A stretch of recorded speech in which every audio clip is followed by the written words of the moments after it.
The billionaire's silent son finally spoke, and what he said changed everything. The boardroom of Crowe Technologies was Lucas Crowe's kingdom. At 42, he was a titan of Silicon Valley, a man who commanded respect through a steely gaze and a ruthless intellect. The air hummed with the silent power of money and data. But today, the kingdom was interrupted. His assistant, Maya, entered without knocking, her face pale. "Mr. Crowe, an urgent call. It's about your brother." Lucas's jaw tightened. David, the artist, the dreamer, the brother he hadn't spoken to in 3 years, not since their last argument about Lucas's soulless existence. He took the call. A police officer's neutral voice delivered the news that shattered his sterile world. A car accident on the Pacific Coast Highway. David and his wife were gone.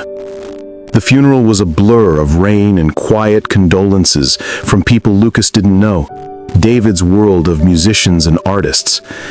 It was in the stark, quiet office of a lawyer afterwards that Lucas's life was upended again. "The will is very clear, Mr. Crowe," the lawyer said, pushing a document across the desk. "You are named the sole guardian of their son, Oliver." Lucas stared, uncomprehending. A son? He had a nephew, a 5-year-old boy who was now an orphan. He found Oliver at his brother's small, cluttered house. The walls were covered in music sheets and paintings, a stark contrast to Lucas's minimalist penthouse. The boy was small for his age, clutching a worn stuffed orca whale. He didn't look up.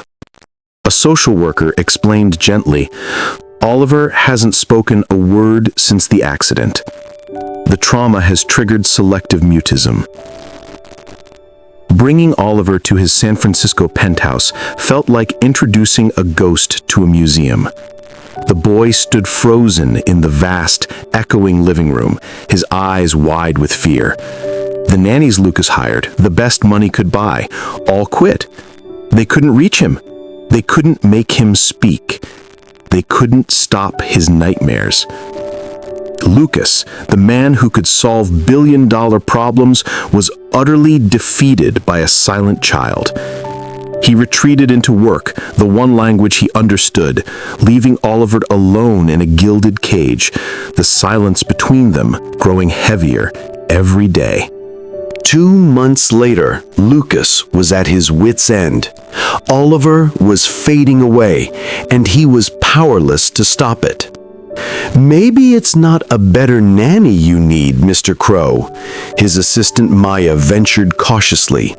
"Maybe it's a different kind of expert, a child therapist, specifically one who specializes in non-verbal trauma. I've heard amazing things about a Chloe Bennett. She uses music therapy."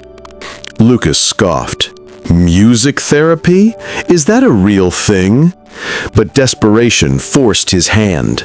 He made the call. Chloe Bennett was nothing like he expected.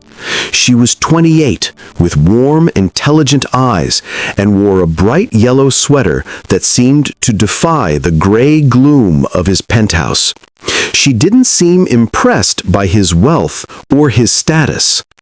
Her first session with Oliver was a quiet revolution. She didn't force him to talk. She simply sat on the floor with him, away from Lucas, and opened a case not of tools, but of simple instruments: a small drum, a kalimba, a wooden flute. Lucas watched from the doorway, skeptical. She wasn't trying to fix Oliver. She was just being with him. She'd play a soft note and wait. She'd hum a melody. Oliver didn't respond, but he also didn't retreat. After the session, Lucas approached her, his tone all business. "What's your assessment? What's the timeline for a solution?" Chloe met his gaze, not with fear, but with a calm firmness. Mr. Crowe, Oliver isn't a software bug to be patched. There's no timeline. My goal isn't to make him speak. It's to make him feel safe enough to want to. Lucas blinked, thrown off balance. No one spoke to him like that. Days turned into weeks. Chloe came regularly. One evening, Lucas came home early from a canceled meeting. The penthouse was quiet, but from Oliver's room, he heard the gentle, melodic strumming of an acoustic guitar. He peeked in. Chloe was sitting on the rug, playing. Oliver was watching, his stuffed orca in his lap. His head was nodding, almost imperceptibly, to the rhythm. For the first time, the boy's face wasn't etched with fear, but with a fragile peace. Lucas's breath caught in his throat.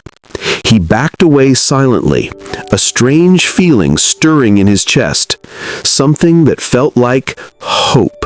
Inspired, yet feeling utterly clumsy, Lucas did something he hadn't done in decades.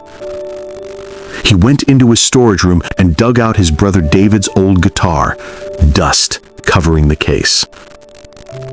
The next day, he stood awkwardly in front of Chloe, holding the instrument. I'd like to learn, he said, the words feeling foreign on his tongue. To help, if that's possible. Chloe smiled, a genuine, warm smile that reached her eyes. It's more than possible, Mr. Crowe. It's the best thing you could do. And so the tech billionaire began his lessons. His fingers, so adept at coding and signing contracts, fumbled painfully on the strings, but he persisted. In the evenings, he'd sit near Oliver and practice the simple chords Chloe taught him. C, G, AM. The sounds were awful, grating. But Oliver watched. One night, Lucas was struggling with a G chord when a small movement caught his eye. Oliver had slid out of bed. He walked over silently and sat on the carpet a few feet away, just watching Lucas's hands. He didn't smile, he didn't speak, but he was present. It was the first time Oliver had willingly come to him. Weeks later, Chloe brought a small keyboard. She played a simple 5-note melody. Then she gestured to Oliver. Hesitantly, he reached out a small finger and pressed one white key. A single note rang out in the quiet room. Chloe played the melody again. Oliver pressed another key, then another, mimicking the tune. Lucas, sitting on the couch, felt a laugh bubble up in his chest. Without thinking, he started singing in a silly, off-key voice, making up lyrics about the notes being little jumping frogs. And then, it happened. A sound. A small, breathy, almost silent giggle escaped Oliver's lips. The room froze. Lucas stopped singing. Chloe's hands stilled on the keyboard. Oliver's eyes went wide, as if surprised by the sound that had come from his own mouth. Tears welled in Lucas's eyes. It wasn't a word, but it was a victory. It was a crack in the wall of silence. Chloe beamed, her eyes shining. For the first time, Lucas Crowe felt like he had done something truly and profoundly important. The giggle was a turning point. The atmosphere in the penthouse shifted from a cold museum to something warmer, something that was slowly starting to feel like a home. Lucas's guitar skills improved from painful to passable. He and Oliver developed a routine. After dinner, they would have music time. Lucas would play, and Oliver would sometimes tap a small drum or just sit and listen, a calm expression on his face. Crowe was the conductor of their fragile orchestra.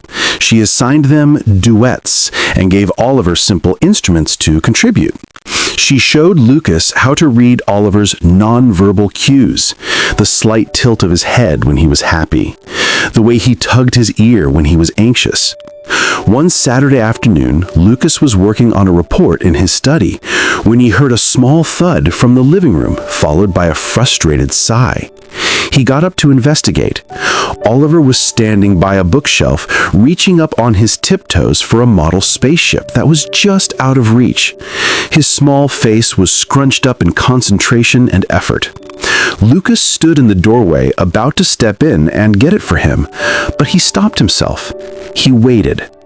Oliver tried again, jumping a little, but he couldn't get it. He looked around, helpless. His eyes landed on Lucas. For a long moment, they just looked at each other. Then, Oliver's lower lip trembled slightly. He took a step toward Lucas, tugged gently on his pant leg, and looked up. He opened his mouth, and a small, hoarse, rusty whisper came out. "Help! Please?" The two words hung in the air, fragile and monumental. Lucas felt the world stop. His breath hitched. He dropped to his knees, his eyes instantly flooded with tears. He didn't trust his voice to speak. He simply opened his arms. Oliver didn't hesitate. He walked into his uncle's embrace, burying his face in Lucas's shoulder as Lucas held him tightly, rocking him gently as silent sobs of relief and joy shook his own body. "Anything," Lucas finally whispered, his voice thick with emotion, pressing a kiss into the boy's hair. "Anything for you, buddy. Always." From the hallway, Crowe watched the scene, her hand over her mouth, tears of joy streaming down her face. The wall had finally fallen. With the dam broken, Oliver began to talk more each day. It started with single words: hungry, tired, guitar, then grew into short, hesitant sentences. His voice was soft and melodic, much like his father's had been. Lucas hung on every word, each one feeling like a gift. He started rearranging his life. He delegated more power to his trusted COO. He left the office at 5 p.m. sharp, a move that sent ripples of shock through the company. His most important meeting was now music time with Ollie. He learned about his nephew's world, his love for planets, his fear of the loud dishwasher, the way he needed his stuffed orca, Finn, to sleep. Lucas, the man who once only read financial reports, now read bedtime stories about astronauts. But this new balance couldn't last. The board of Crowe Technologies grew restless. Lucas was missing key meetings, his focus was divided, and rumors began to swirl. His biggest rival, Carter Vance, the CEO of a competing tech giant, saw his opening. Vance was everything Lucas used to be, ruthless, ambitious, and hungry. He started whispering in the ears of board members, questioning Lucas's commitment, suggesting his personal troubles were making him weak. One day, Vance requested a private lunch with Crowe. He was all slick charm and false concern. "Ms. Bennett, such admirable work you're doing with the Crowe boy. A real tragedy. It must be so difficult for him in that environment. So cold, so lonely. A child needs stability." Chloe's guard went up. "Oliver is doing remarkably well, Mr. Vance." Of course," Vance smiled, a thin, predatory smile. "But a man like Lucas, married to his work, can he really provide that? I'm concerned, deeply concerned." He slid an envelope across the table. "I represent certain interests on the board. A statement from you expressing your professional concern for Oliver's well-being in Mr. Crowe's sole care would be immensely valuable. It would ensure the child's safety, and it would be worth $500,000 to the nonprofit of your choice. Chloe stared at the envelope, then at Vance's smug face. The amount was staggering. It could fund her entire music therapy program for years. For a split second, she thought of all the good she could do. Then she thought of Lucas, practicing guitar until his fingers were raw. She thought of Oliver's first giggle, his first word. She thought of the family they were painstakingly building. She stood up, her chair scraping loudly. Her voice was cold and clear. "Mr. Vance, Oliver Crowe is already safe. He's with his family. And some things," she said, pushing the envelope back towards him, "are not for sale." She turned and walked out, her heart pounding, not with fear, but with conviction. Lucas was in a high-stakes board meeting when Vance made his move. The air was thick with tension. Quarterly projections were down. Innovation was stagnating. Vance, who held a minority but influential stake, stood up. "The numbers don't lie, Lucas. But the question on everyone's mind is, where is our CEO's focus? It seems his priorities have shifted. Can we truly trust the future of this company to a man who's playing nanny?" The room was silent. All eyes turned to Lucas.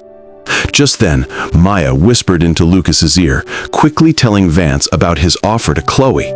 A cold fury settled over Lucas. He stood up, not with anger, but with a profound calm. He walked to the front of the room. Instead of pulling up a financial chart, he queued up a photo on the large screen. It was a picture of Oliver from just the other day, sitting on the floor with Lucas's guitar in his lap, a huge, genuine smile on his face. "This," Lucas said, his voice strong and clear, "is my priority. His name is Oliver. He is my nephew, and until a few months ago, he was so traumatized he couldn't speak." The board members shifted uncomfortably. I was the CEO who missed meetings. I was the one who was distracted because I was trying to solve a problem that money and logic couldn't fix. I was learning how to be a human being again. He paused, looking at each of them. "Carter Vance approached my son's therapist today. He offered her $500,000 to lie, to say that my home was an unfit environment to help him take control of this company and my family." A gasp went around the room. Vance turned pale. "Vance is right about one thing. My priorities have changed. I am stepping down as CEO." Another gasp. "I will remain as chairman of the board, focusing on long-term strategy.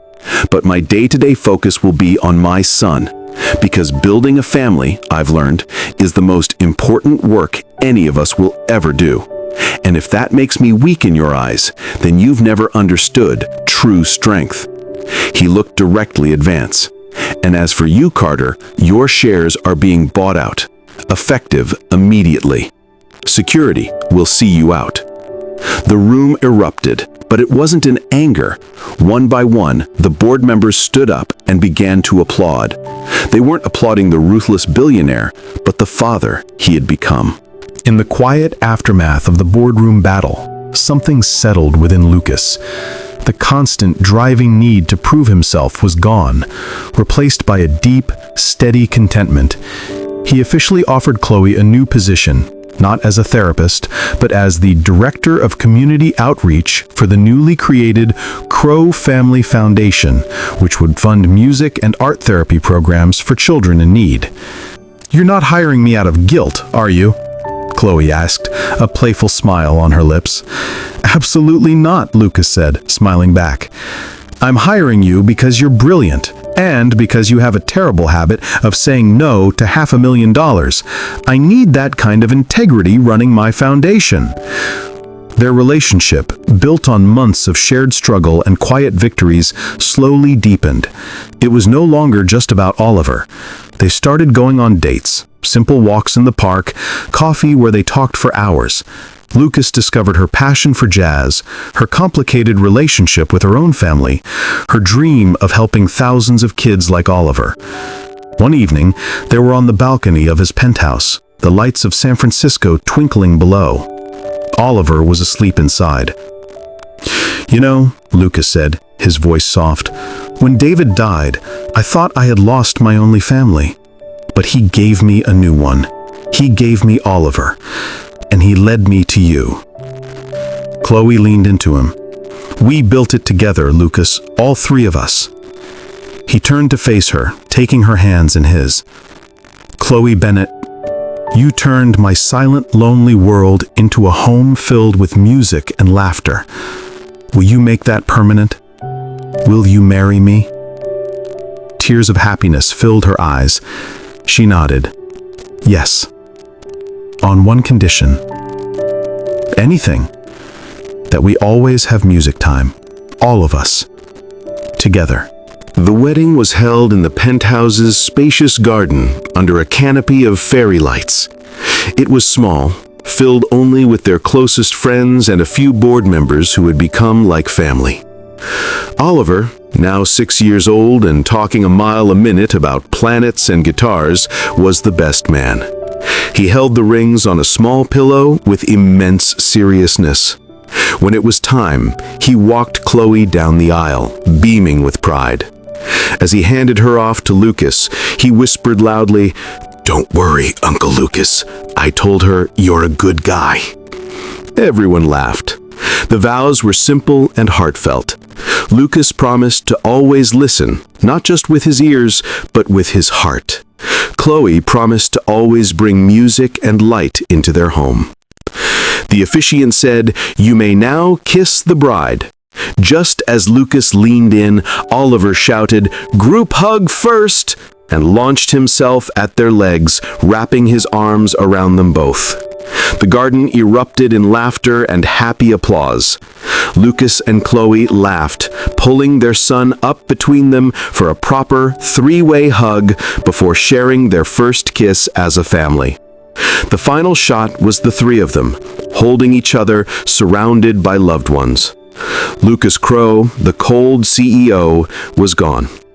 In his place was a loving husband and father, his heart finally full, his second chance finally complete. Their family song was just beginning.